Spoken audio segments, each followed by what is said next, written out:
¿Qué tal? ¿Cómo están? Buenas noches, bienvenidas, bienvenidos a las noticias. Un diagnóstico alarmante es el que entregó esta mañana el Ministerio de Educación. Los estudiantes desde sexto básico en adelante no alcanzaron los conocimientos mínimos necesarios en lectura ni tampoco en matemáticas durante todo el 2020. Una realidad que preocupa tras un año sin clases presenciales, pero que aún puede revertir, según señalaron las autoridades. Digan, ¿qué es science? Excellent, yes, ciencias, very good. Es el problema con la clase online, que se te va la señal, no escuchas a la tía hablar, como que se le queda pegado. Cristóbal está en cuarto básico, vive en la comuna de Renca. No ha podido conectarse a todas sus clases y siente que ha aprendido menos que otros años, un problema que el Ministerio de Educación catalogó como crítico. Tenemos un terremoto educativo y las réplicas de ese terremoto pueden repetirse por mucho tiempo. Fue la frase con la que el ministro de Educación la mañana de este miércoles entregó los resultados del diagnóstico integral de aprendizajes, una medición que se realizó de manera voluntaria y donde participó el 81% de los establecimientos a nivel nacional. Los resultados son preocupantemente bajos, especialmente a partir de sexto básico. Uno podría considerar que solo hasta sexto básico los alumnos debieron haber sido promovidos el año anterior. Y sexto, séptimo, octavo, primero, segundo y tercero medio no tienen el nivel de aprendizaje que se esperaba para haber pasado. Llevan más de un año sin asistir a clases presenciales. La mayor parte de ellos durante 2020 y 2021 han tenido que aprender de manera telemática. Yo creo que he aprendido menos. Frente a una computadora es más difícil que estar presencial y que el profesor te enseñe. Javiera cursa séptimo básico, le gustan las matemáticas, pero comenta que no ha sido fácil aprenderlas. Es justamente esta una de las asignaturas que midió el diagnóstico y donde los resultados para segundo medio fueron los más bajos del estudio. Los alumnos aprendieron solo un 27% de los contenidos. Estos datos no se pueden comparar. En primer lugar, esta es una prueba que se aplica por primera vez y por lo tanto no tenemos la mirada más longitudinal, pero además los datos que tenemos de antes, de otro tipo, de las evaluaciones más vinculadas al CIMSE, en particular los estándares de aprendizaje, nos muestran que hay un porcentaje muy importante de niños que no logran los aprendizajes en condiciones sin pandemia. Y es precisamente en pandemia donde la conectividad se ha transformado en un factor clave en el aprendizaje. Claro que no todos han podido acceder del mismo modo a las clases vía internet. Ahora es un poco más difícil, que tienes que enviar la tarea por teléfono. La semana pasada tenía clase y no pudo hacerla. No pudo conectarse en toda la semana porque no teníamos lucas para recargar los teléfonos. A pesar de los esfuerzos de los planteles educativos, la manera en que hoy se están desarrollando las clases no ha logrado que los estudiantes alcancen los conocimientos mínimos necesarios, revela el diagnóstico. Y es por eso que hemos sido claros en señalar que en aquellas comunas que no están en cuarentena, las clases presenciales deben recuperarse a la brevedad, cumpliendo con todos los protocolos sanitarios. Nos parece que aquí se requiere una política desde el Ministerio de Educación, primero que signifique escuchar a las comunidades educativas, por eso la necesidad de sentarse y dialogar y buscar caminos comunes, y segundo, entregar apoyos. Por ejemplo, en conectividad. Conectividad nos parece que es un tema central que hoy día muchos de estos estudiantes no tienen. Es complejo saber cómo se comportará la pandemia en los próximos meses.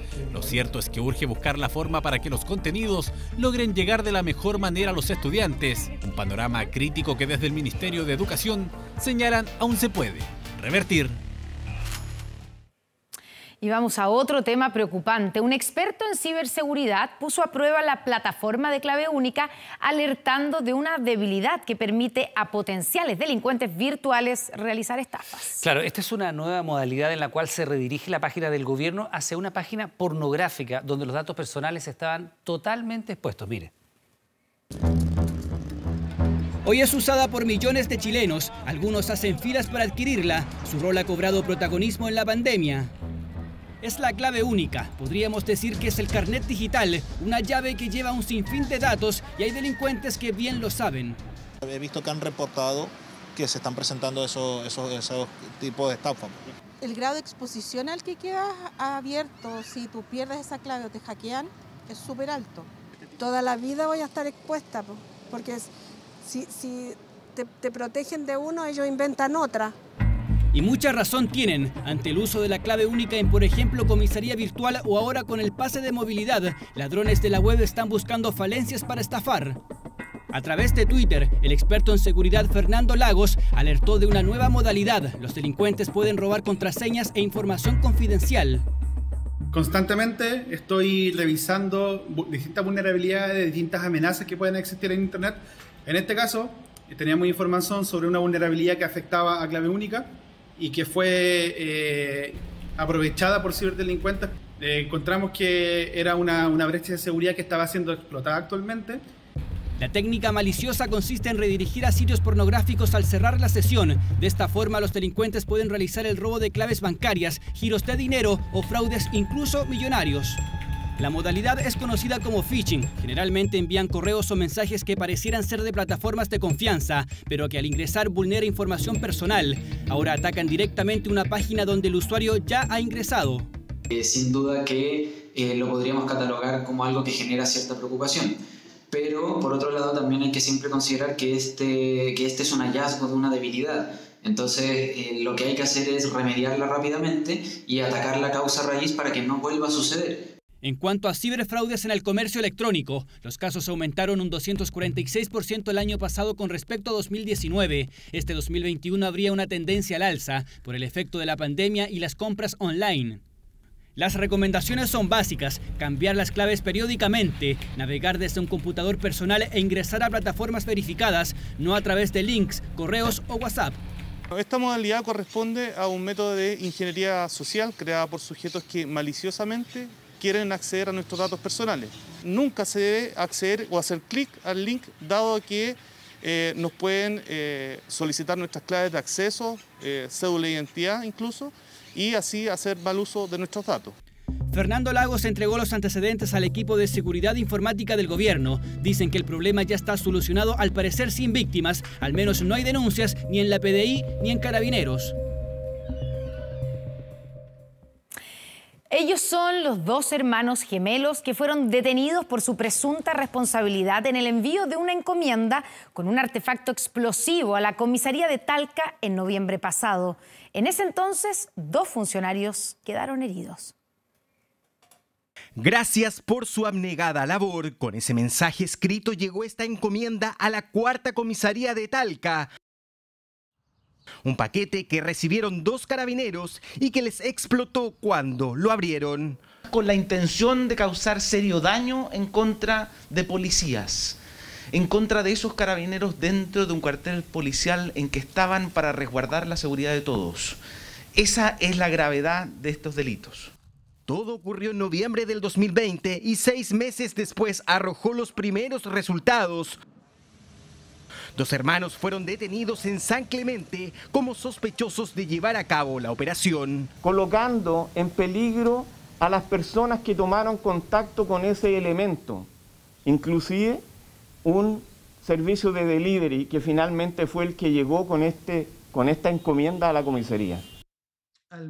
Recuperar parte de la encomienda fue clave para detectar evidencia, como huellas, y así cerrar el círculo a los presuntos responsables. Además de huellas digitales que nos vinculan a ambos imputados, perfil biológico, en este caso ADN, que los vincula a ellos con la confección y el envío del artefacto explosivo. Habían 10 posibles candidatos y las huellas que estaban completas, señoría, en este caso los puntos suficientes para poder existir una coincidencia con una identidad, fueron justamente los de mi representado.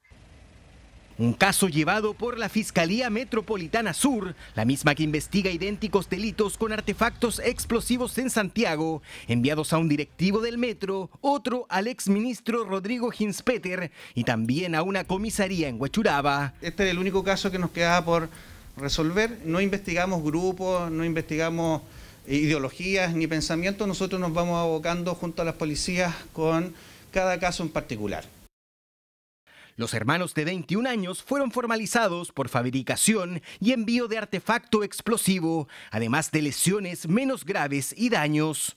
Tienen penas de crimen, son penas de la ley de armas, tiene penas extremadamente importantes, sobre todo en delitos consumados, en este caso, que son penas que exceden los 5 años y un día, además de las otras consecuencias que tuvo el hecho. Los imputados quedaron en prisión preventiva por los 4 meses que dure la investigación, el resultado de un intenso operativo que duró medio año y que tiene a los jóvenes gemelos como los principales sospechosos de la entrega de esta explosiva encomienda. La positividad a nivel nacional alcanzó el 12,79%. Esta es la cifra más alta en 6 semanas y se da justamente el día del estreno del controvertido pase de movilidad. Mientras los especialistas en salud insisten en que no es el momento adecuado para implementarlo, en las calles destacan sus múltiples usos.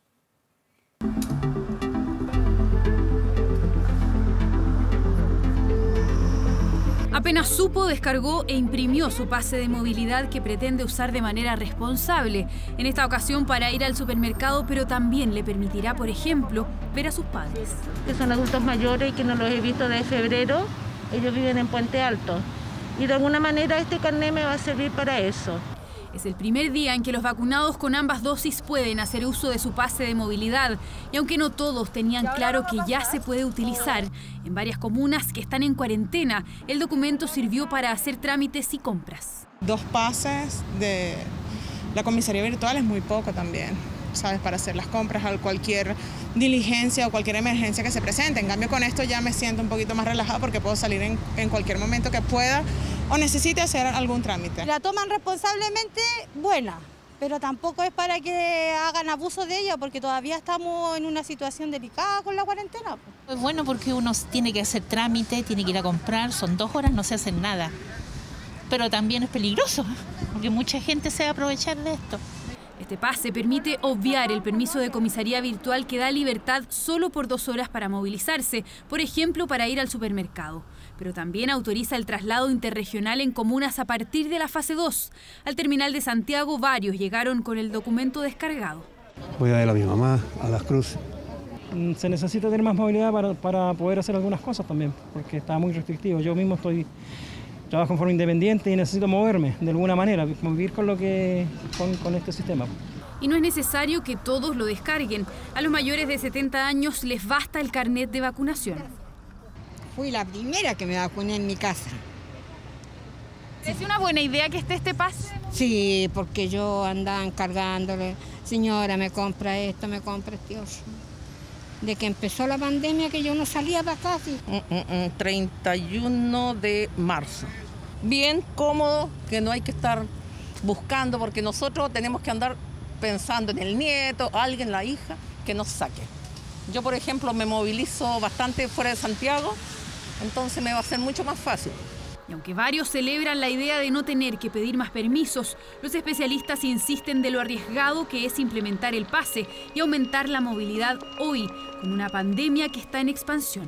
Hay un aumento de positividad de las PCR, hay un aumento de los casos de pacientes, hay un aumento de la cantidad de pacientes no COVID que consulten los servicios de urgencia, y eso hay que sumarle a una disminución de la disponibilidad de camas UCI.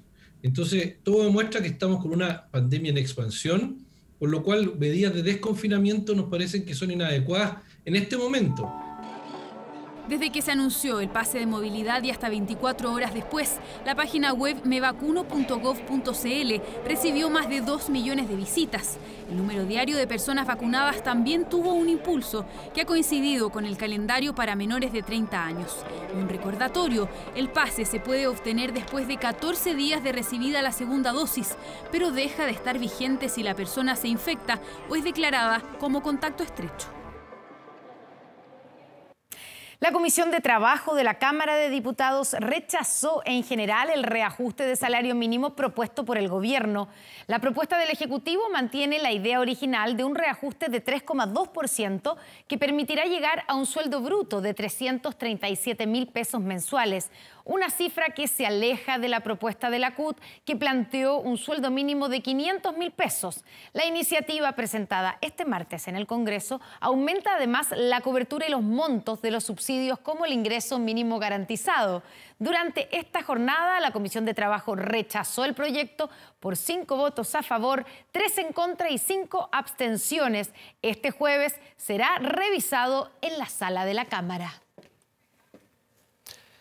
La aseguradora Consorcio presentó recurso de protección en contra del presidente Piñera y el Congreso por el retiro del 10% de las rentas vitalicias. Se había anticipado un escenario como este. A través de un hecho esencial enviado al presidente de la Comisión para el Mercado Financiero, la compañía informó sobre esta acción, asegurando que la ley viola tratados internacionales, además de sus garantías constitucionales. Consorcio señaló que con esta acción solicitan a los tribunales que le ordenen al Estado solventar los pagos efectuados en el marco de la ley del tercer retiro, lo que también permitiría evitar que los pensionados sufran una afectación inmediata en sus futuras pensiones. Finalmente, la empresa afirma que con el tercer retiro se transgrede, comillas, el derecho a la propiedad de la compañía. La aseguradora Confuturo presentó otra acción legal, un recurso de protección contra los actos que culminaron con la entrada en vigencia de la norma, también solicitando, comillas, que sea el Estado quien solvente los pagos ya efectuados y aquellos que correspondan. Anteriormente, las aseguradoras Penta Vida, Vice Vida y For Life presentaron 3 recursos de ilegalidad en contra de un oficio de la Comisión para el Mercado Financiero que permitía precisamente el retiro de las rentas vitalicias.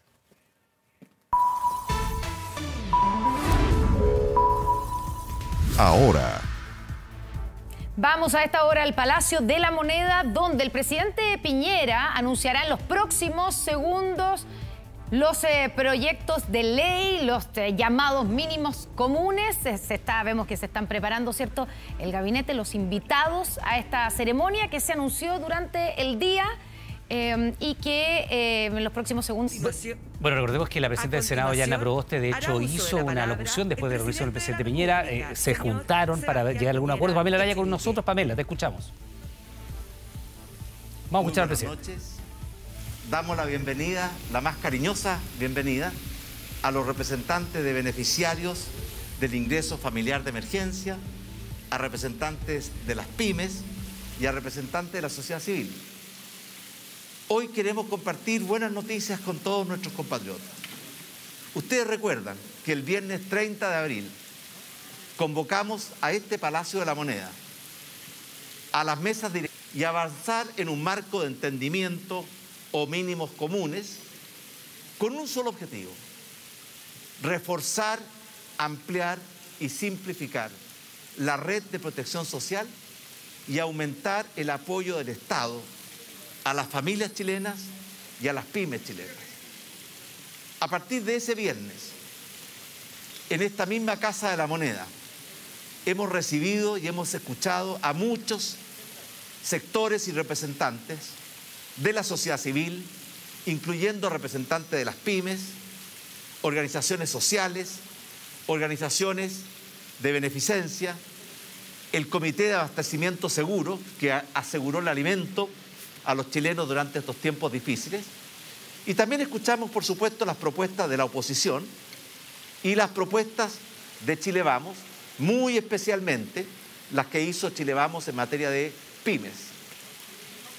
Quiero apreciar y agradecer muy sinceramente la voluntad, la actitud y los aportes que todos estos grupos hicieron.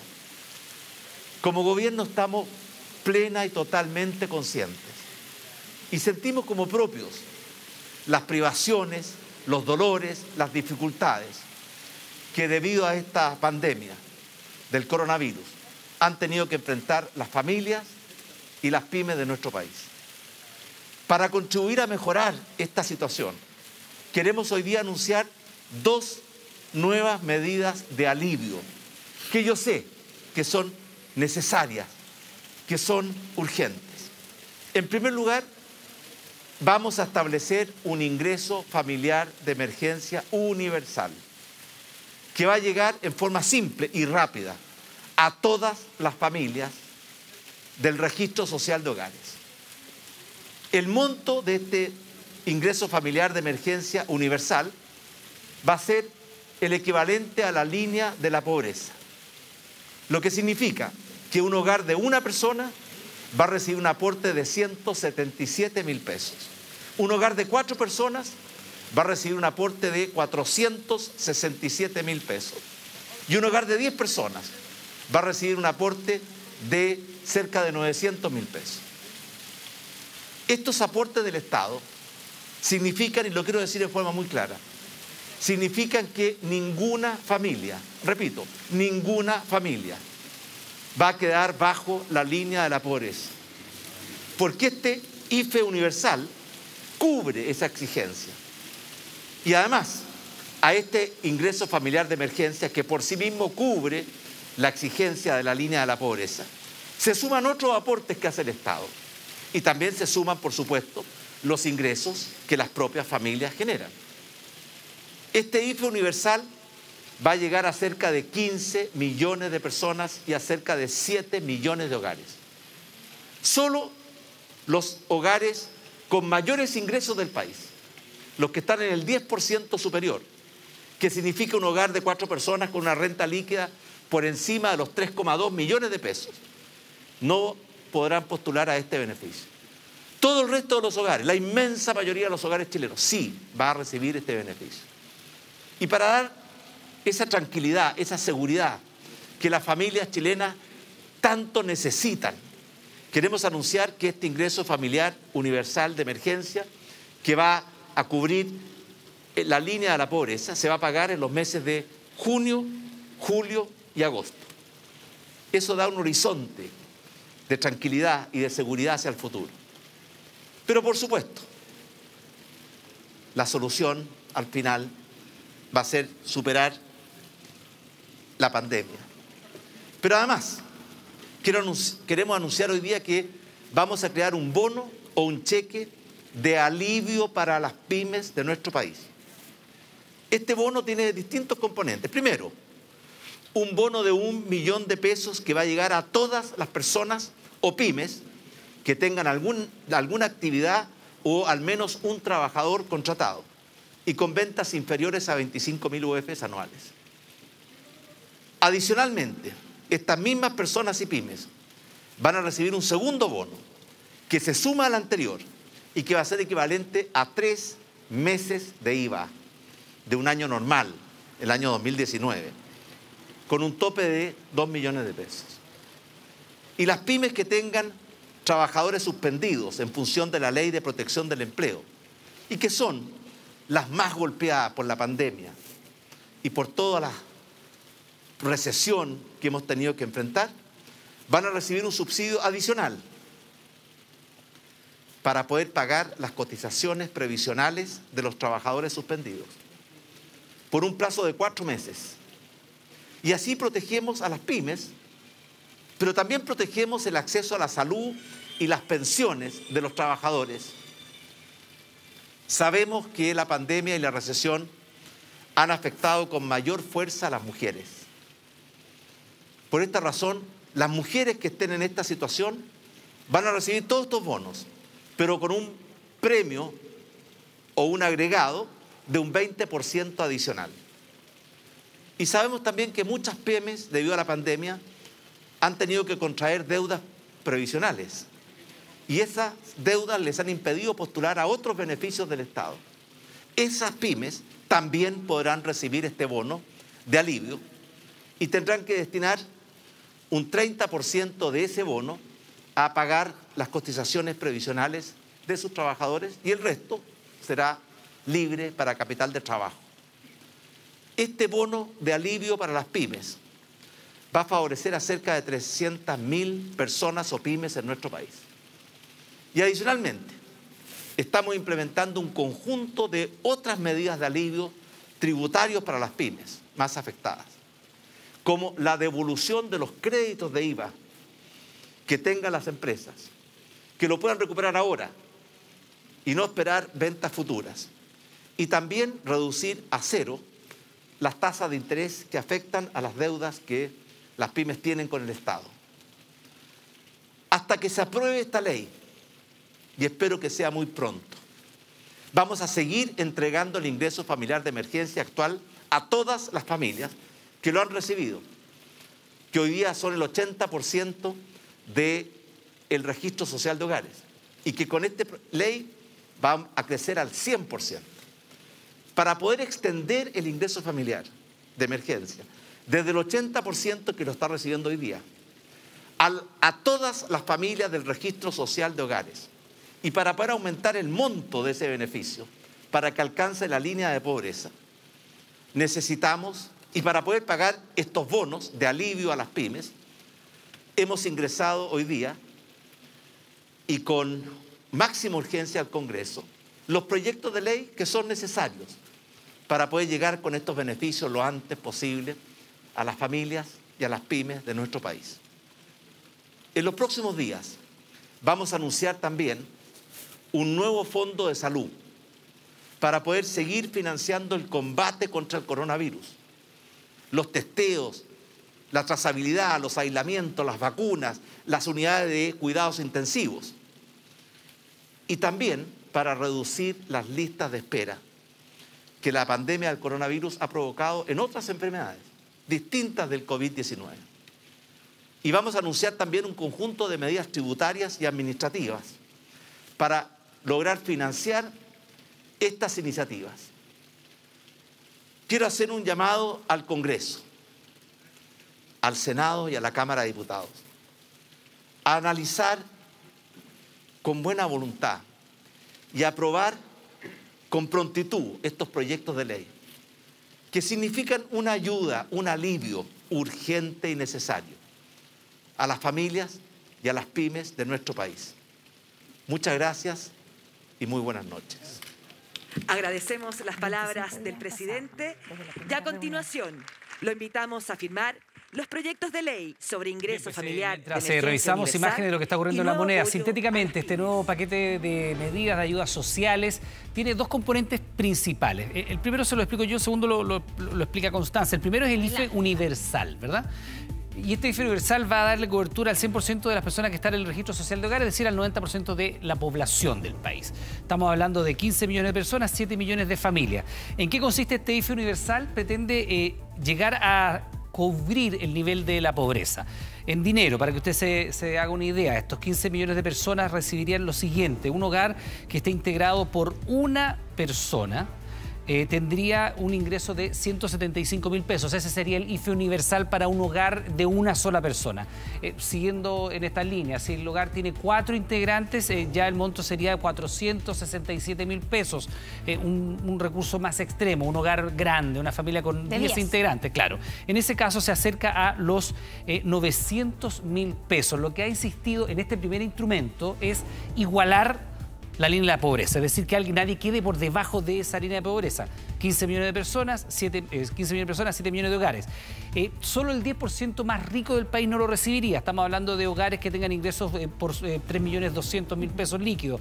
Y este IFE universal se va a pagar los meses de junio, julio y agosto. Ese es uno de los instrumentos. El principal probablemente, y el que vamos a ver cómo reacciona, ¿cierto?, la oposición encabezada por Jasna Proboste, porque recordemos que la propuesta de la oposición era que este IFE universal o renta básica universal fuera más que la línea de la pobreza, se acercara, ¿cierto?, un 30% más por sobre la línea de la pobreza, y por lo tanto para un hogar de 4 personas, mientras esta propuesta propone los 467.000, la propuesta de la oposición era 604.000 pesos. Hay una diferencia tanto en el tipo de instrumento como en los montos. Exactamente, pero sobre todo, claro, en los montos. La segunda ayuda que ha anunciado el presidente Piñera hoy día y que están firmando los proyectos de ley que debieran ingresar en las próximas horas al Congreso es un bono o cheque de alivio para las pymes. Recordemos que esto era una parte importante de las solicitudes, que se hiciera una ayuda contundente a las pymes.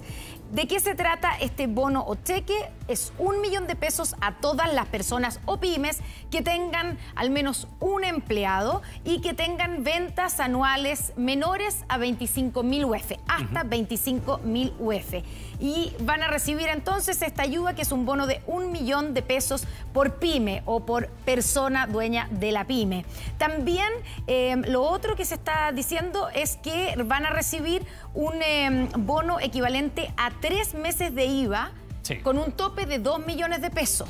También un IVA del año 2019, no el 2020, que ha sido obviamente de manera irregular, ¿cierto? Además, se agrega un beneficio para las pymes que tengan a sus trabajadores suspendidos. Y para las mujeres, además de todos estos bonos, dice el presidente Piñera, como han estado especialmente golpeadas, se les agregará a las mujeres un 20% adicional de todos estos bonos que tienen que recibir. Será un 20% adicional. También para las pymes que tienen deudas tributarias, hay deudas previsionales, también reciben un bono, pero una parte de eso, el 30% tiene que ser para pagar estas deudas previsionales y del restante 70% para la pyme propiamente. Claro, es como una condición. Se les va a ayudar, pero tienen que destinar una parte para ponerse al día con las deudas previsionales. Bueno, además dijo el presidente que en los próximos días van a hablar y van a anunciar un conjunto de medidas tributarias de alivio también para las pymes, como por ejemplo la recuperación del IVA. Eso también está dentro de los proyectos. O sea, que se recupere antes de lo pensado, que se le pueda recuperar ahora. Y bueno, y dice el presidente que hasta que se apruebe estos proyectos de ley van a seguir pagando el IRE las personas que están en el registro social de hogares. Vamos a ver cómo reaccionan en el Congreso. Frente a este IFE universal, recordemos, 175.000 para un hogar compuesto por una persona, por 4 personas 467, un ejemplo más extremo que estamos viéndote en pantalla, para 10 personas 900.000 pesos, se llega a cubrir la línea de la pobreza, no se supera en un 30% como esperaba la oposición y se paga durante los meses de junio, julio y agosto. ¿Qué pasa en el Congreso? Kevin Felgueras, ¿cuáles son las reacciones? Te estamos escuchando ya. ¿Cómo estás, Iván? Connie, muy buenas noches. Sí, precisamente nosotros esperando a la presidenta del Senado, Yasna Proboste, quien realizará una vocería acá en la Cámara Alta, precisamente luego de haber ya concretado estos anuncios. Solamente comentarles un dato. El presidente de la República dijo, hemos enviado los proyectos de ley, sin embargo hemos consultado y se van a firmar los proyectos de ley de la moneda y se van a enviar acá al Congreso Nacional. Dijo él con máxima urgencia, es decir, discusión inmediata. ¿Cuánto es el plazo para que cada Cámara, por ejemplo, revise con discusión inmediata? 6 días, incluyendo los días sábados. Así que hay que ver cuánto tiempo demora cada una de las corporaciones en revisar estos proyectos de ley. Y otro detalle no menor, la oposición había solicitado superar o llegar a la línea de suficiencia. Eso es lo que pedían ellos, principalmente en esta propuesta de mínimos comunes que habían entregado hace ya más de 10 días y que particularmente fue recogida en parte, podríamos decir, por el presidente de la República, Sebastián Piñera. Estamos esperando a que la presidenta del Senado baje de su oficina. Sí, Iván. Sí, pero ahí lo decía también Constanza, hay una diferencia no solo en el nombre del instrumento, ¿no? Porque parece ser que es una de las trincheras, ¿no? Sí. El nombre del instrumento. Y el otro tiene que ver también de manera bien importante con los montos.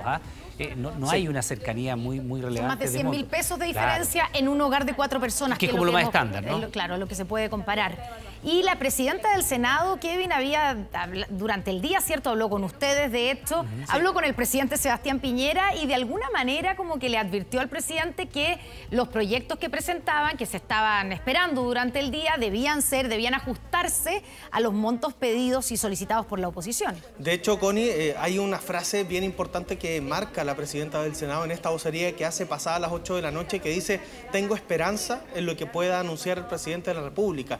Y va a ser la primera pregunta que le vamos a hacer, si es que esa esperanza se concreta o no, porque precisamente uno de los puntos que más defendía la oposición era llegar a esta renta básica universal de emergencia. Y ahí quiero manifestarles que el nombre no es el problema, lo han dicho no solo la presidenta del Senado, sino que también desde toda la oposición, que si es renta básica universal, si es IFE ampliado, da lo mismo. Lo que importaba era llegar, sí, con los montos que planteaba la oposición, que es la línea de la pobreza más el 30%, llegando a esta línea de la suficiencia.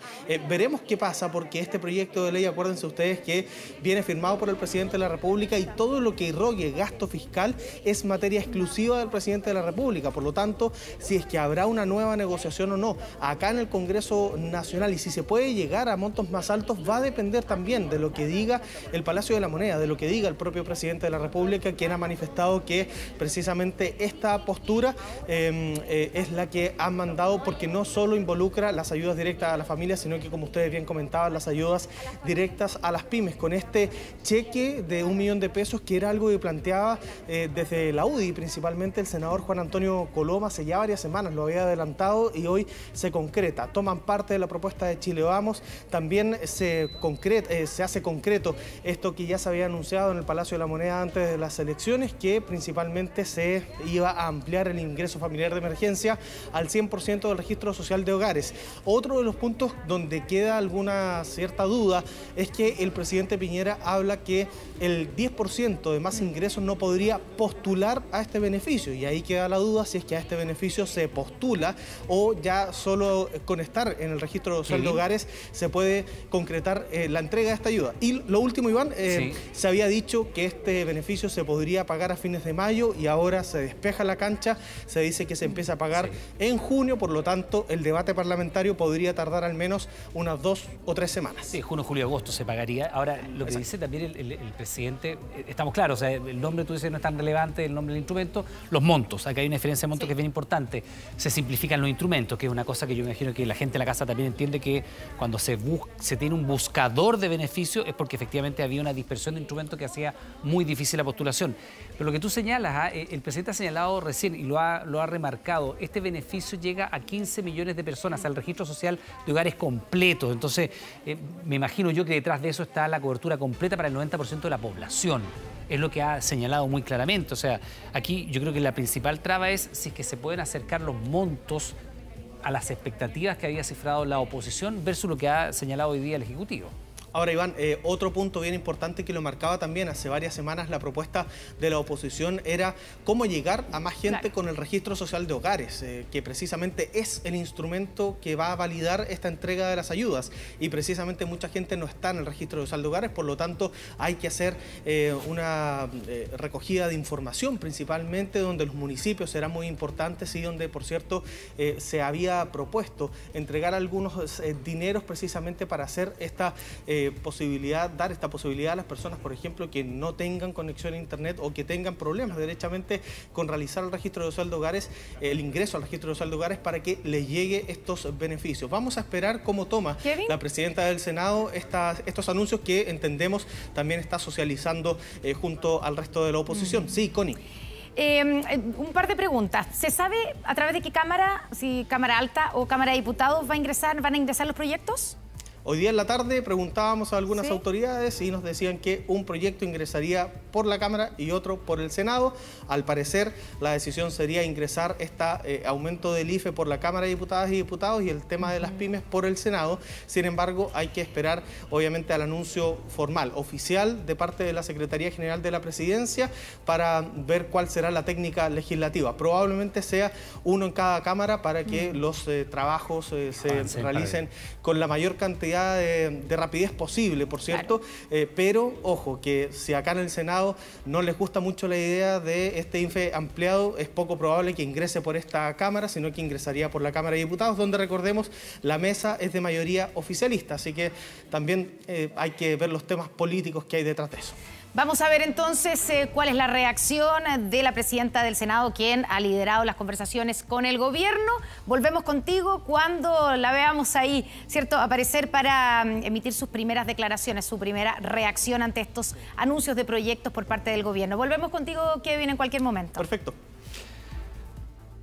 Cambiamos de tema, pero solo por unos instantes. Fíjese, usted sabe, hace 26 semanas que la bencina no para de subir en el país, transformándose en un verdadero dolor de cabeza, como si no faltaran motivos, para millones de automovilistas. Pero también para los consumidores. ¿Por qué? Porque los consumidores han visto también que varios productos empezaron a subir de precio precisamente por el costo del transporte. Con todo el dolor del mundo, vamos a pagar. Y duele porque está cargando benzina en el lugar más caro de Chile y no hay alternativa. Yo ocupo el auto 4 veces al día y el presupuesto no, son 25.000 pesos a la semana que estoy ocupando en combustible. En Puerto Williams hace rato que la paleta de precios tiene 4 dígitos. Las gasolinas ya superan los 1.100 pesos. El aumento de los combustibles estos últimos meses ha repercutido en el ámbito pesquero. Es por eso que nosotros pedimos a la autoridad regional hoy día tener una mirada especial, más aún a la zona aislada. Y la situación se repite en otras zonas extremas. En Tierra del Fuego, en Porvenir, el litro también está sobre los 1.000 pesos. Y en Puerto Aysén están cada vez más cerca. Bastante te complica. Ojalá no siga subiendo. Algo que llevamos hace harto tiempo ya que en la región solicitando una ayuda del Estado. El aumento en el precio del petróleo y la repentina alza del dólar en Chile provocan que otra vez los combustibles se transformen en un dolor de cabeza. Y no solo para los automovilistas, porque el aumento en el costo del transporte ya se está traspasando el valor de miles de productos. El 94% de la carga, toda la carga, no la verdura, todos los medicamentos, todo se mueve en camión. Por lo tanto, el aumento del valor del combustible para nosotros es clave. En la región metropolitana, el precio promedio de la bencina de 95 octanos ha subido más de 140 pesos por litro en un poco más de 6 meses. Debieran por último bajarle la mitad al impuesto específico porque ya no tiene razón de ser el impuesto específico. Sería un incentivo para el bolsillo también, ¿no es cierto? Estamos de acuerdo con eso, o sea, es muy importante, esa baja se necesita. Y eso es lo que propone un grupo de parlamentarios, reducir el impuesto específico a los combustibles en un 50%, mientras dure la pandemia. Es una idea que ha venido desde el año 2010 y que la hemos tratado de implementar varias veces. Hoy, con la pandemia, queremos que esto se haga realidad y que sea una ayuda para miles de familias de chilenas y chilenos de clase media que lo necesitan más que nunca. Un tributo que hoy recauda más de 2.000 millones de dólares al año. Es un impuesto que genera una recaudación interesante, importante, por tanto, efectivamente, el costo fiscal de ello no es menor. Del precio actual de la bencina, casi 300 pesos corresponden a impuesto específico. Por eso, reducirlo a la mitad significaría pagar 732 pesos por litro. Una parte de ello se traduciría en menores precios a los consumidores, pero probablemente uno podría, dado que hoy día la prioridad es la reactivación económica, probablemente bajar otro impuesto. Por ahora solo queda cotizar y buscar lo más económico. Solo en la comuna de Providencia hay diferencias de hasta 54 pesos por litro en bencineras de la misma marca y a 2 kilómetros de distancia. ¿Sabías que esta es la bencinera más cara de Providencia? Puede ser, me di cuenta ahí que no tenía nada, así que tuve que pasar. ¿Va a pasar por aquí de nuevo? Mira, lo que pasa es que, esta es la ruta del trabajo mío y por eso es que siempre básicamente he hecho acá. Alzan el precio de las bencinas que se espera continúe por varias semanas más. Vamos a Colombia, donde crece la ola de violencia que ya sacude a ese país desde hace casi un mes y que deja al menos 60 muertos y más de 100 desaparecidos. Incendios, disturbios, bloqueos en las vías han marcado las últimas jornadas. Andrea Aguilar nos cuenta más. Tuluá, una ciudad ubicada en el occidente colombiano, se convirtió en la postal más reciente de la violencia que sacude este país desde hace casi un mes. La quema de este edificio en el que reposaban expedientes y procesos penales ha revivido los fantasmas de 1985, en los que el Palacio de Justicia en el centro de Bogotá fue incendiado tras una toma guerrillera con un saldo de 101 muertos. Entre ambos sucesos han pasado casi 36 años, pero coinciden las dudas sobre la verdadera responsabilidad detrás del incendio, que en el caso de Tuluá se ha atribuido a vándalos que los manifestantes califican como infiltrados, pero que el gobierno asocia a las protestas.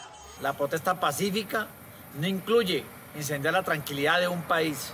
Son delitos que deben ser castigados. Durante los disturbios que se registran en esta ciudad ubicada a 92 kilómetros de Cali, falleció además un estudiante de Derecho, por lo que las autoridades ofrecieron una recompensa equivalente a 25 millones de pesos para dar con los responsables de los actos delictivos. Lo ocurrido en Tuluá suma atención a las protestas que desde el pasado 28 de abril sacuden al país cafetero casi a diario y en las que ya se registran al menos 60 muertos y 129 desaparecidos, según organismos defensores de derechos humanos y manifestantes que exigen la renuncia al ministro de Defensa, Diego Molano. Nosotros queremos decir que el pueblo no reconoce ya al ministro como un interlocutor válido en cuanto a las protestas sociales. El gobierno de Iván Duque se ha negado de momento a aceptar una misión de la Comisión Interamericana de Derechos Humanos para que verifique las denuncias que se han hecho en el marco del paro nacional. Pero en este momento consideramos que hay que esperar a que los propios organismos de control acaben de hacer su tarea, investigar cada uno de los casos. Casos que se han dado en el marco de las movilizaciones que han causado bloqueos en las vías, en los cuales han muerto al menos 2 bebés por no permitir el paso de ambulancias, una situación que ha empezado a movilizar a otro sector de la sociedad colombiana. Que se termine la violencia y los bloqueos. Definitivamente los vándalos nos tienen secuestrados. A todo el mundo le está costando estos bloqueos y no hemos ganado nada, todos vamos a perder. En los últimos días esa violencia dejó imágenes impactantes como la de un policía en llamas tras haber sido atacado con una bomba molotov en medio de los disturbios en Bogotá, en hechos que han empañado las multitudinarias manifestaciones que exigen un cambio estructural en Colombia. Bajo arraigo nacional, pero en libertad, quedó uno de los detenidos en medio de las diligencias para esclarecer el crimen del sargento Francisco Benavides. Un equipo de 24 horas recorrió la ruta donde ocurrió esta mortal emboscada, mientras el fiscal exclusivo intenta dar con él o los responsables de su muerte.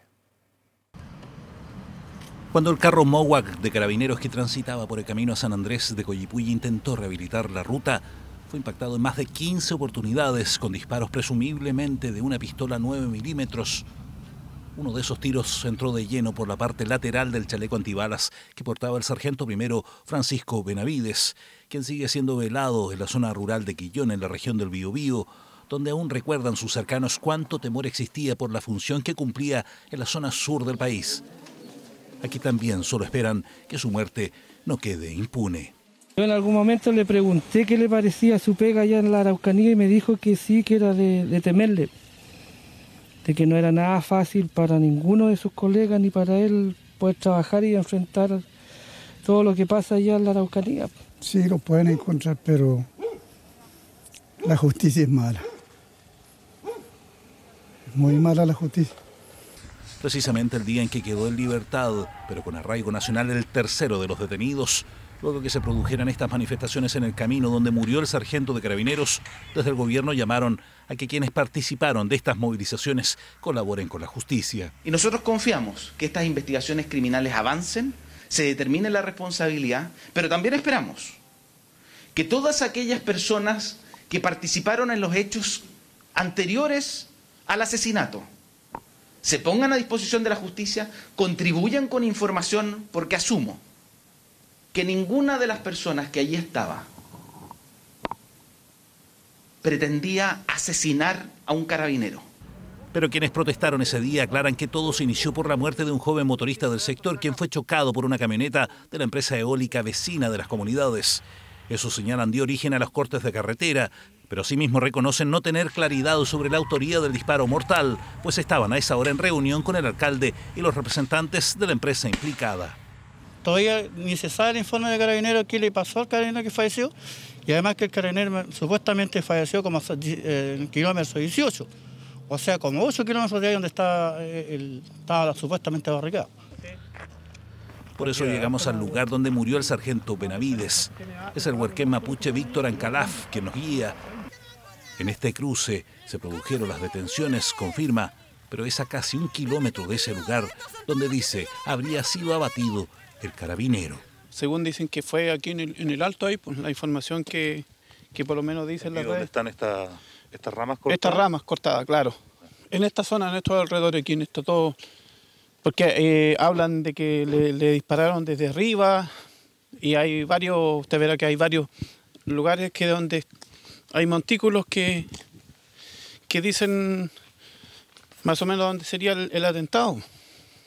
La Fiscalía sigue con dedicación exclusiva en busca de pistas que lleven a esclarecer este crimen, que de nuevo golpea a carabineros en medio de un conflicto que a la luz de los hechos sigue sin control, tensionando focos de violencia y extendiendo el clamor de justicia entre las familias que en la Araucanía y el Biobío han sido marcadas por la muerte. ¿Volverá el voto obligatorio a nuestro país? En el Congreso, el proyecto está dando importantes pasos luego que por amplia mayoría la Cámara de Diputados aprobara en general la idea de volver a la obligatoriedad tras 10 años de sufragio voluntario. En noviembre será la elección presidencial y la pregunta de muchos es si en esa jornada estaremos obligados a votar. Era el año 2011 cuando el Senado aprobó la reforma electoral que estableció el voto voluntario, discusión de un proyecto que nació en la administración Bachelet, promulgado en el primer gobierno de Sebastián Piñera en enero de 2012. La democracia debe ser algo que nos una. ¿Estás inscrito? No. ¿Vas a votar? Sí, por supuesto. ¿No estás convencido nunca? No, y aparte no entiendo. tengo que votar. Si hace una década los chilenos recibieron así el voto voluntario, hoy la percepción es esta ante un eventual voto obligatorio. Voluntario. Voluntario. Obligatorio. Voluntario. Y obligatorio. Obligatorio. Opiniones divididas tras la misma pregunta formulada hace casi una década, motivada por la decisión de la Cámara de Diputados que por amplia mayoría aprobó en general el retorno del voto obligatorio. Por la afirmativa 107 votos, 16 en contra, 23 abstenciones. Aprobado. Lo que sí debemos hacer es enmendar uno de los peores errores de cálculo de la política chilena. Creo que es un fracaso para Chile que nosotros hoy día estemos discutiendo esta ley. La democracia no es un juego, no es una opción, la democracia es un deber y una responsabilidad. Abrir esta discusión a pocos meses de un proceso electoral tan relevante, creo que también abre y cambia las reglas del juego. En el histórico plebiscito de 1988, el voto obligatorio provocó que más de un 97% de los electores acudieran a las urnas.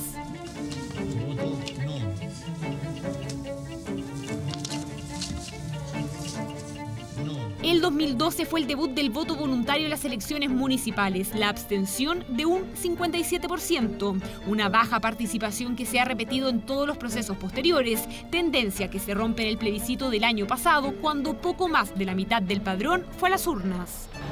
Apruebo. Apruebo. Apruebo. En la última elección del 15 y 16 de mayo votó un 43% del padrón. La necesidad de esto tiene que ver con el crear comunidad, el integrar al pueblo chileno. La legitimidad de nuestras autoridades está en entredicho principalmente por la participación. La democracia son deberes y derechos. Debe ser la máxima expresión de representación de la ciudadanía. La iniciativa, que no contempla obligatoriedad en las elecciones primarias y excluye a los chilenos en el extranjero, será analizada ahora en la Comisión de Gobierno Interior, proyecto que además plantea que adultos mayores y quienes presenten afecciones de salud puedan optar por la voluntariedad. Faltan modificaciones que hay que hacer. De partida, no está establecido el tema de la multa. Y algunos proponen que la multa sea de 2 UTM, poco más de 100.000 pesos. De los más de 30 países de la OCDE, solo 3 tienen voto obligatorio. ¿Es un retroceso volver a este tipo de sistema? Culturalmente son bastante diferentes a nosotros y sus estructuras también institucionales son diferentes. Votar una iniciativa como esta a favor es ir en contra de lo que está marcando la tendencia internacional.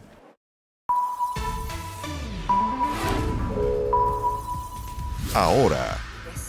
La presidenta del Senado, Yana Proboste, a esta hora reacciona a los anuncios del gobierno. La escuchamos. Las empresas de menor tamaño son débiles para aquellos que creemos en que esta sociedad se tiene que jugar con otros valores y que el Estado debe hacer un esfuerzo mayor.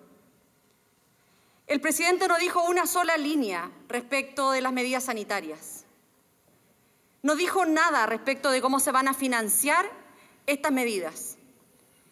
La propuesta de la oposición, construida con actores sociales, era clara respecto de medidas y de financiamiento. Es decir, la oposición ha dado muestra que tiene mayor capacidad de entender los problemas del Chile real, pero además tiene mayor capacidad de gobernabilidad. La única novedad de este anuncio es que el IFE, el ingreso familiar de emergencia, llega a la línea de la pobreza efectiva. Recordemos que el presidente demoró estos anuncios porque tenía que esperar a su coalición, a Chile Vamos, cuya propuesta estaba muy por debajo de lo que incluso hoy día el gobierno anunció. Sus partidos habían propuesto una línea más baja de la que hoy día anunció el gobierno. En nuestra opinión, la línea de sobrevivencia, que es la línea de la pobreza, no resuelve el problema de las familias, de manera que éstas puedan cuidarse, quedarse en sus casas. Por eso que nosotros avanzamos a la línea de la pobreza más un 30% más en el criterio de suficiencia para abordar aspectos que nos parecen centrales en la dignidad de las personas. Como lo dije hace algún tiempo, este gobierno no entiende el país que le ha tocado gobernar. Cuando todos nosotros hemos sido testigos del aumento en las cifras de contagios en los últimos 6 días, el gobierno dice que este ingreso familiar de emergencia será por los meses de junio, julio y agosto. Claramente insuficientes. El presidente hace su anuncio de que este ingreso familiar será universal, pero a continuación dice que no lo será y que va a excluir a un porcentaje de las familias del registro social de hogares. Dice que el ingreso familiar de emergencia va a ser simplificado, va a ser rápido, pero luego habla de la postulación. Y nosotros estamos convencidos en que el postular a estos beneficios ya ha demostrado ser un fracaso al transformarse en una barrera de entrada insalvable para muchos y muchas familias. En cuanto a las pymes, como oposición hemos propuesto subsidios directos por 3.000 millones de dólares y el gobierno poco más de 1.000. Eso es a todas luces insuficiente, además de una serie de otras restricciones que conoceremos en detalle cuando ingresen los proyectos. Quiero solo pasar el dato, le paso el dato al gobierno. Tenemos oficina virtual, no bajamos de inmediato porque estábamos esperando que llegaran efectivamente estos proyectos. Con un clic aquí, el clic funciona en el Senado. Hemos escuchado los anuncios y hemos comprobado que definitivamente este es un gobierno que no quiere ni sabe escuchar a las pequeñas empresas. Un gobierno que, con suerte, parece que se logra colocar de acuerdo entre ellos y con su bloque oficialista que de tanto en tanto lo vuelven a abandonar. Este anuncio demuestra que lamentablemente el valor del diálogo para este gobierno tiene poco espacio. Han resuelto presentar su propia propuesta disfrazada de la propuesta de sus partidarios, de los mismos partidos que respecto de la gestión de este gobierno. Nosotros esperamos que cuando los proyectos de ley lleguen al Congreso vamos a poder tener un detalle de cada una de estas iniciativas. Quiero insistir, estamos precedidos de una larga historia y tradición en donde lo que se anuncia finalmente tiene una enorme distancia con lo que se escribe en los proyectos de ley. Presidenta, estamos en vivo para TVN y Canal 24 Horas. Principalmente la esperanza que usted demostró hace una hora, que dijo, tengo la esperanza de que los proyectos vengan en la línea de poder solucionar los problemas de la familia. Preguntarle eso, también si los proyectos llegan de aquí a mañana, el Senado va a sesionar el fin de semana para sacarlo cuanto antes. Y lo tercero, ¿usted diría que esta propuesta presentada por el presidente de la República no es la agenda de los mínimos comunes? Esta propuesta que el gobierno ha presentado claramente es insuficiente. Esta propuesta no logra entender los mínimos comunes para la ciudadanía. Yo quiero solo traer a colación un dato. Hace un año, la oposición acá en el Senado le planteó al gobierno que la ayuda debía ser en la línea de la pobreza. En ese momento, este mismo gobierno nos tildó prácticamente de locos. Ha pasado un año y a partir de la unidad de la oposición, el gobierno se ha movido a la línea de la pobreza. La oposición, durante este tiempo, ha tenido la capacidad de escuchar, de dialogar, de trabajar una propuesta que salga de la conversación solo entre nosotros y que converse con los actores sociales. Y por eso que hoy día señalamos ingreso familiar en la línea de la pobreza no es suficiente para abordar este mínimo común que ya no es parte solo de esta conversación. Es un mínimo común que nos permite, junto con la sociedad, entender que Chile necesita una forma distinta de relacionarse con sus comunidades. ¿El Senado va a sesionar el fin de semana si es que es necesario, senadora? Mire, nosotros vamos a tramitar los proyectos con toda la celeridad como lo hemos hecho durante el último tiempo.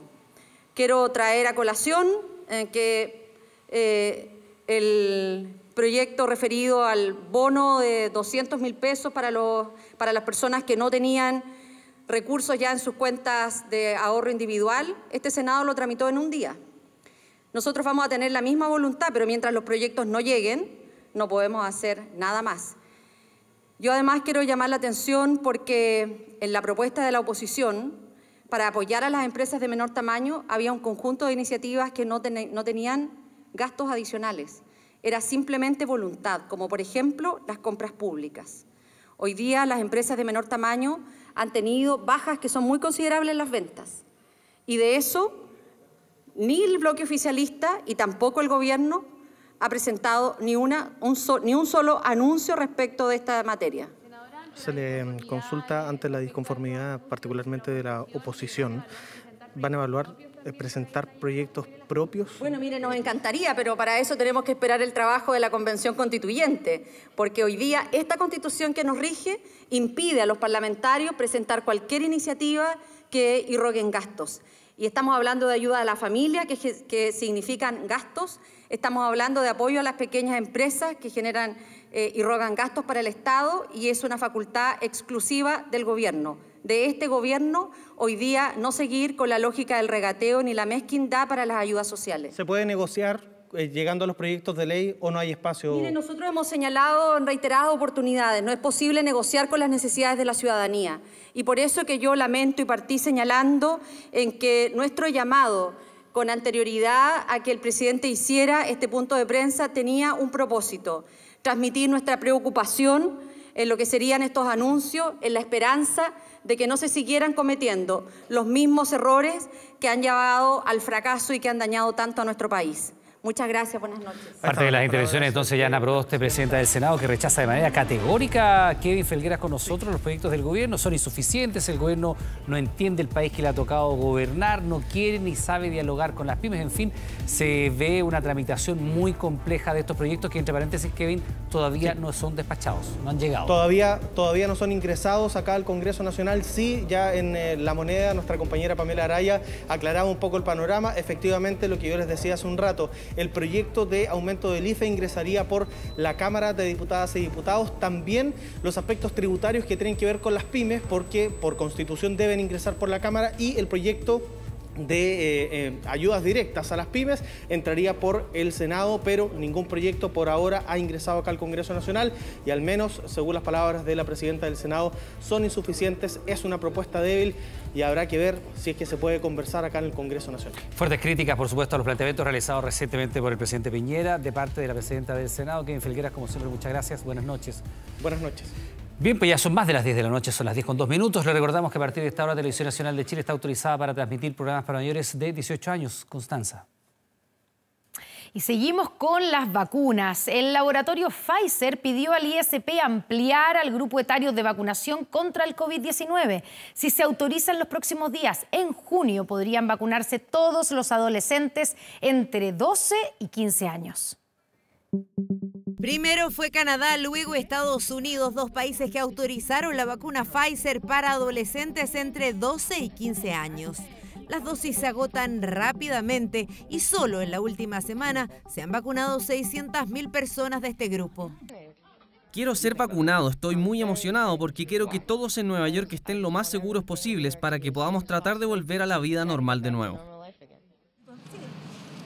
En Chile, hoy solo se pueden vacunar los mayores de 16, pero Pfizer solicitó al ISP ampliar el rango desde los 12 años. Al tener la luz verde de la FDA, el regulador de medicamentos norteamericano, se prevé que el trámite sea mucho más ágil.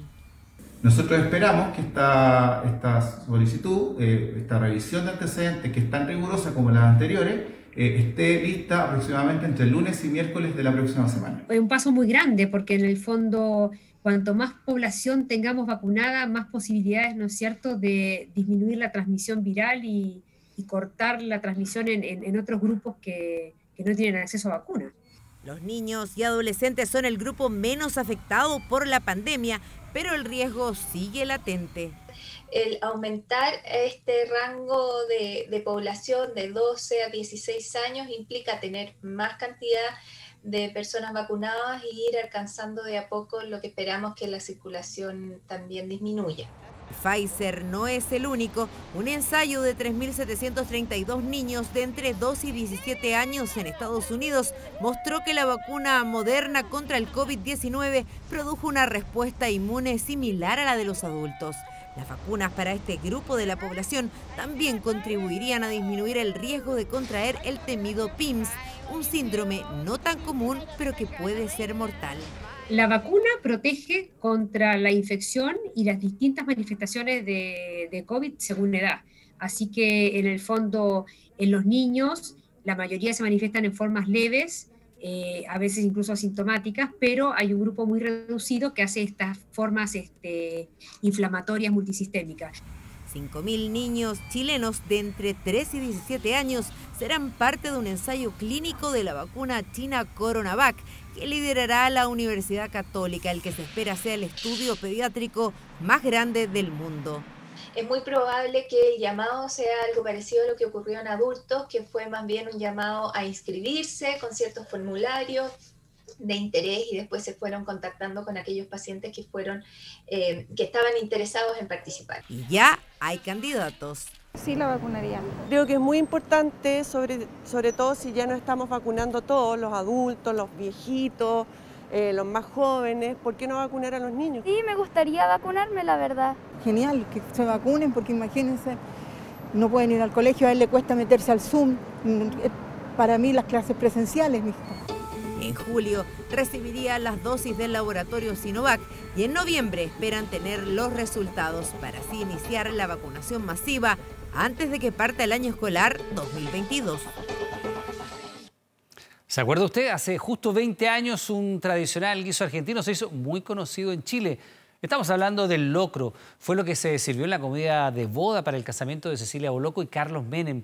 A 2 décadas de ese momento recordamos los detalles de una ceremonia que marcó a ambos países. La nota es de Franco Ferreira. Ese día que yo me casé con Carlos, sí, ha sido el día más feliz. Yo estaba feliz. Tenía una ilusión tan grande, tan grande. Era el 26 de mayo del 2001, fecha en la que, desde el llamativo mundo donde hay que explicitar que uno está enamorado de su pareja... Yo estoy enamorado de Cecilia y todo el mundo lo sabe. Carlos Menem y Cecilia Boloco se casaron. Un expresidente de la Argentina y una ex Miss del Universo. ¿Os otorgáis por esposo y marido? 70 años el novio y 36 la novia. Solo ese dato ya era llamativo, y ni hablar de la ceremonia en su conjunto. El día de la boda ella apareció con una larga melena rubia, y entonces sí, ahí la vieron como una imitación de Eva Perón, lo cual es un disparate porque Eva Perón nunca tuvo una larga melena rubia, pero bueno. No. Bueno, al menos una de las partes ha dicho que sí.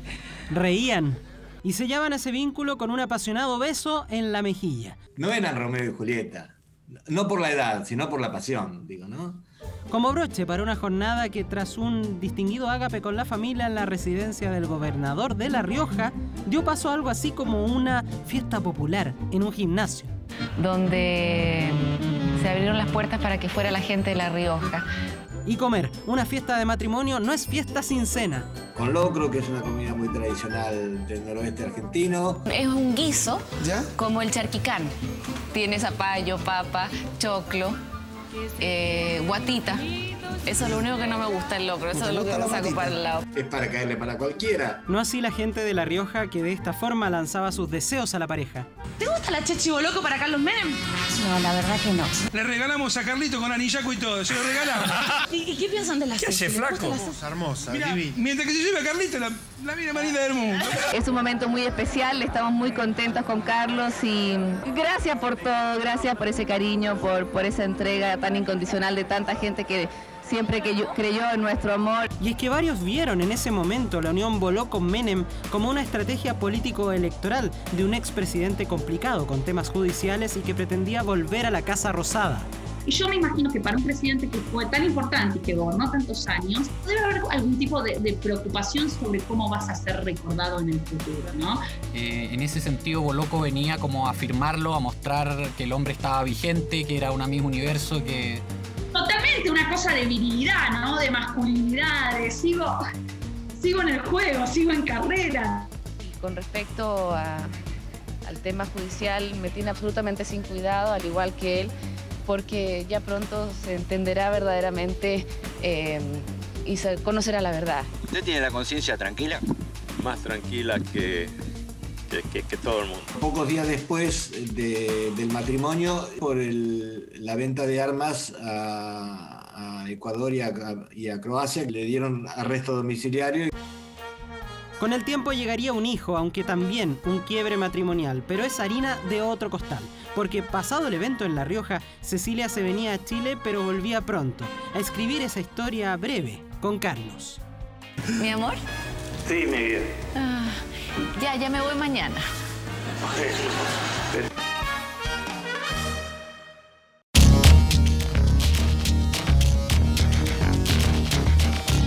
Alexis ya está en Chile, la imagen para el tocopillano que de inmediato entrenó a solas, sí, pero entrenó en el complejo deportivo Juan Pinto Durán. Ya a las órdenes del técnico Lasarte, preparando, recordemos, los partidos de las clasificatorias, donde el 3 de junio Chile va a avisar a Argentina y el 8 de junio acá frente a Bolivia.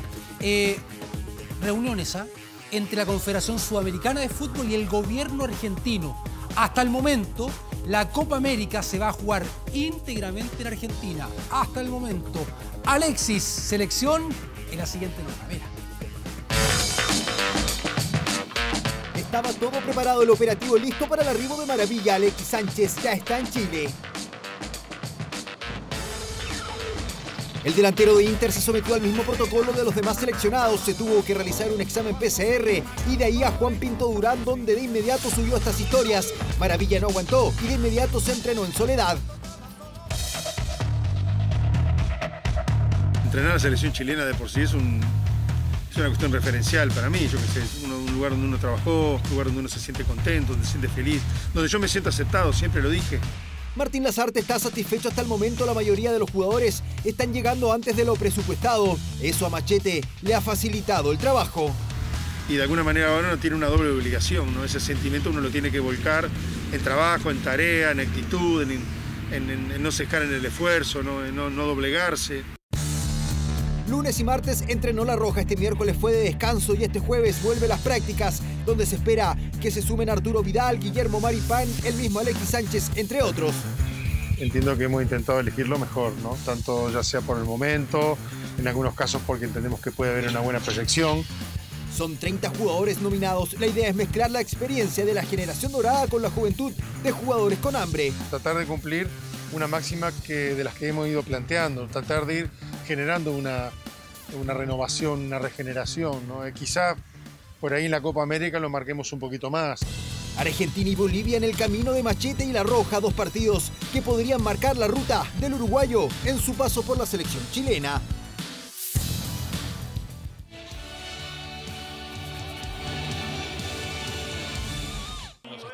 Dramática final de la Europa League en Polonia. Villarreal con el Manchester United del cuadro español frente al... Reiteración para esa jugada donde se pensó en posición de adelanto, desestimada luego por el VAR. Se fueron al alargue con el Sevilla. También hay equipo español.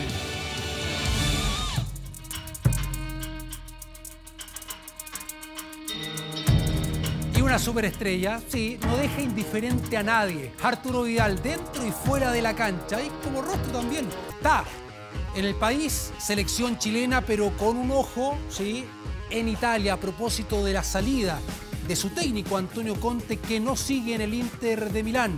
¿Va a continuar Arturo Vidal en el cuadro lombardo? This is my time and I'm going for bro. Estrella en la cancha, figura también fuera de ella Arturo Vidal y su faceta como modelo y rostro de una marca de ropa en una reconocida tienda de retail.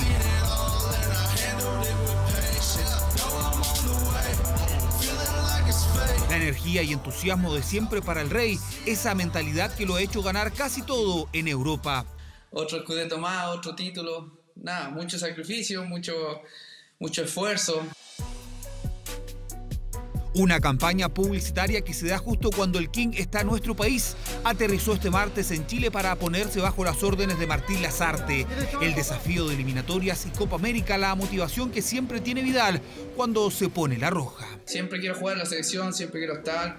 En medio de su estadía en el país, el volante mira de reojo lo que pasa en Italia luego de que sorpresivamente se quedara sin entrenador en el Inter de Milán.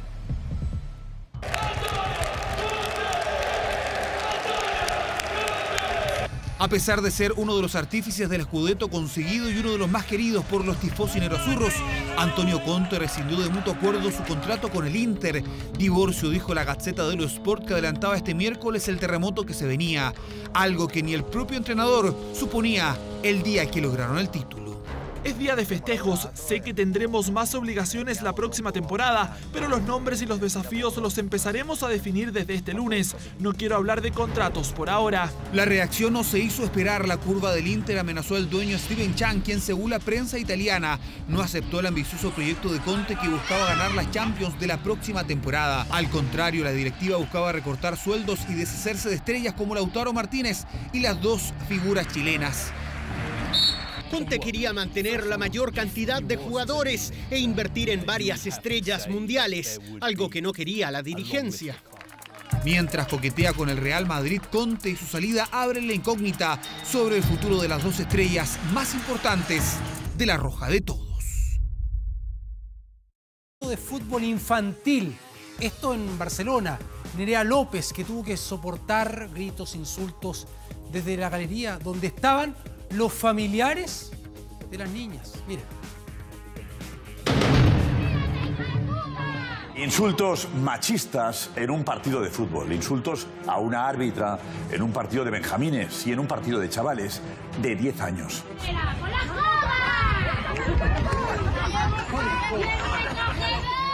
Estos son solo algunos de los insultos que recibió una jueza en Barcelona durante un partido de fútbol infantil. Con solo 20 años, Nerea López debió soportar gritos e improperios desde la galería donde se encontraban los familiares de los niños. Padres descontrolados que se olvidaron de toda conducta.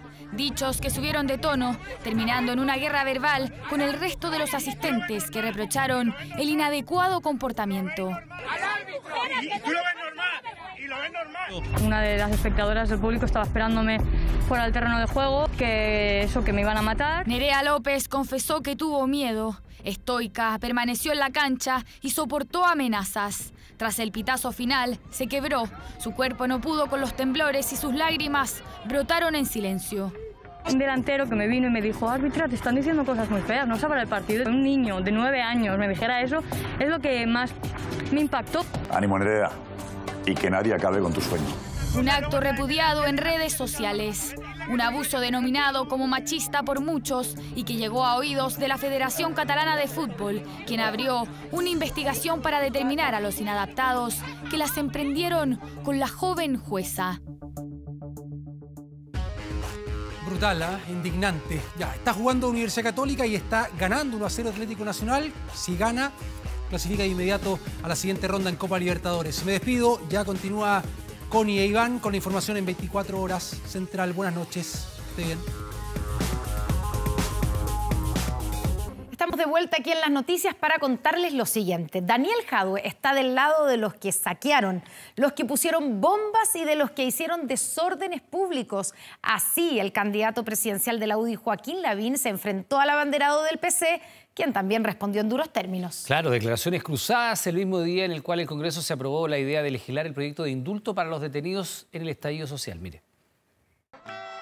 Fueron sucesivas declaraciones que marcaron este miércoles el primer choque entre Joaquín Lavín y Daniel Jadwe, dos de los aspirantes a la moneda mejor posicionados según las encuestas. El candidato presidencial de la UDI arremetió primero contra el reelecto alcalde de Recoleta, a quien criticó en una entrevista radial por pedir la liberación de quienes permanecen en prisión preventiva a causa de las protestas durante el estallido social. El propio Daniel Jadwe, que estar en esto, en el lado de los que saquearon, los que pusieron bombas, los que hicieron los desórdenes públicos, los que quemaron la iglesia, y ponen como condición, punto menos, para conversar que esas personas sean liberadas. No, esas personas no pueden ser liberadas. Yo estoy del lado de los emprendedores, de los que le robaron sus tiendas, de los que les rompieron sus cortinas. Fuerte crítica de Joaquín Lavín a Daniel Jadwe, protagonista la semana pasada de la dramática inscripción de primarias que lo medirá con Gabriel Boric y que acabó dejando fuera a los candidatos de Unidad Constituyente. Los dichos del alcalde de Las Condes este miércoles no dejaron indiferente a Daniel Jadwe. El candidato presidencial del Partido Comunista en otra entrevista lo calificó como quien estuvo al lado de la dictadura y a través de Twitter continuó con sus críticas. Quizás el candidato de la derecha no logra entender la magnitud de la prisión política, porque él representa a ese sector de la población privilegiada que no va a la cárcel, aunque asesine, robe o se coluda. De eso está cansado el pueblo. Declaraciones cruzadas mientras en el Senado la Comisión de Seguridad Pública aprobó este miércoles por 3 votos contra 2 la idea de legislar el proyecto de indulto humanitario para personas detenidas en el marco del estallido social. Por lo menos creo que para los desórdenes y ese tipo de cosas debería existir algún tipo de amnistía. Y no vamos a amnistiar ni indultar por delitos graves, por homicidios, por saqueos y por cosas por el estilo. Me parece extremadamente grave el que se genere esta amnistía, como validando la violencia. Y creo que también es un proyecto que termina insultando a millones de chilenas y chilenos que hicieron protesta pacífica. Uno de los fundamentos de la iniciativa presentada en diciembre por 5 senadores de la oposición es que en Chile existen presos políticos, lo que fue cuestionado entonces por representantes de la Corte Suprema y Human Rights Watch. Tras su aprobación este miércoles, el proyecto continuará su debate ahora en la Comisión de Constitución de la Cámara.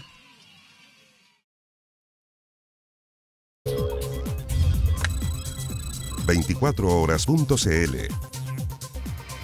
El próximo lunes vence el plazo para la primera postulación al subsidio al nuevo empleo, un beneficio que aporta hasta 70.000 pesos o un monto equivalente al 20% de la remuneración mensual bruta, dependiendo del sueldo. Para conocer todos los detalles, ingresa a 24horas.cl. Claro, para no perderse los detalles de este beneficio. Estamos terminando las noticias, como siempre le damos las gracias por estar junto a nosotros. Quédese en nuestra sintonía, llega ahora un nuevo capítulo de Fuerza de Mujer. Que tenga buenas noches. Que lo disfruten, buenas noches.